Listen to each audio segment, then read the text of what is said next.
My Friend Bill. A lonely boy invents an imaginary friend, a talking bear named Bill.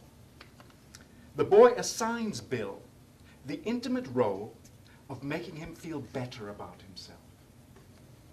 Every day after school, there in the backyard, Bill waddles up to the boy out of thin air and sits down in the grass and smiles lovably and tells the boy he really is the smartest kid in his homeroom.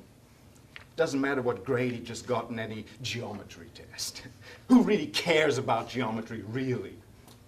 And clearly, the boy is also a fine athlete who could turn around the entire school basketball season if he cared to, despite his size and flat feet.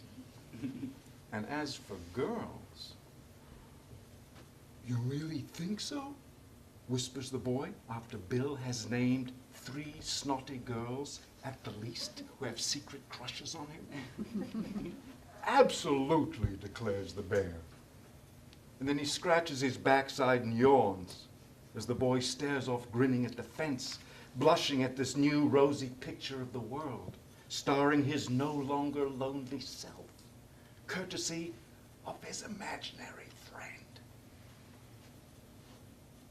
As for this friend, well, he's lovable, but he's not stupid.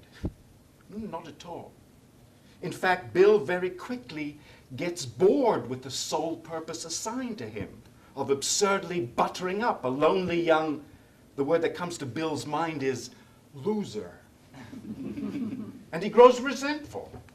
Surely there are grander purposes for him being called into being than this after-school nonsense.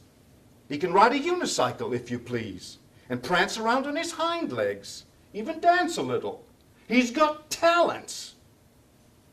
And so one afternoon, when he's summoned for yet another feel-good session in the backyard, the bear says to the boy, "Hey, excuse me, one sec?"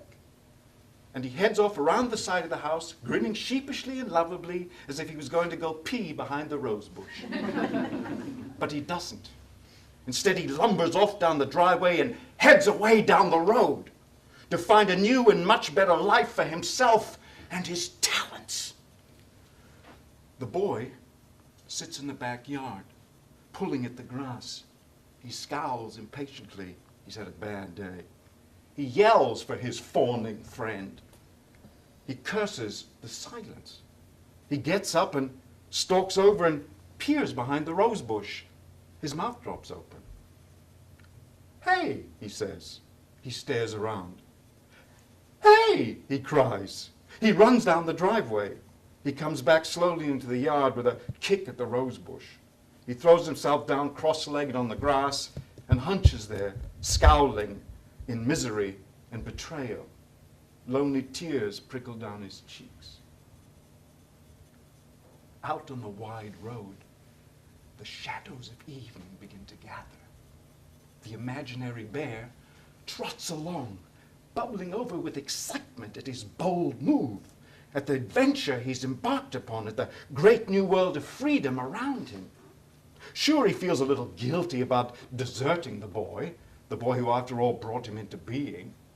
But how much slavish flattery can someone be asked to serve up day after day after day? Enough already, thinks the bear. And he whistles, another of his talents, and skips along merrily in the twilight. And then he hears a curious whooshing behind him in the road, and he turns around, eager for a new experience, and a delivery truck runs over him, sending him back to Kingdom Come, or wherever he originally came from. The driver whistles himself along to the radio, oblivious. The bear was imaginary after all, so visible only to his creator, and now to no one at all anymore.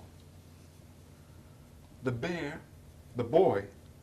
boy feels the pain of Bill's desertion terribly. It's bad enough being scorned by real friends, but by your own personal imaginary friend? Well, that takes the cake.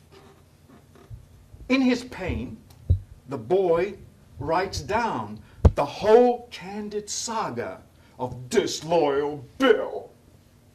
And he turns it in as a class assignment. I would like to report that, lo and behold, the story strikes a nerve with other kids in the class. And they become the lonely boy's friend. And they all... But that's not what happens. No, the whole business of imaginary Bill just ends badly with yawns and lost copies of the story and, I don't get it. So you know what? Let's just talk about something else.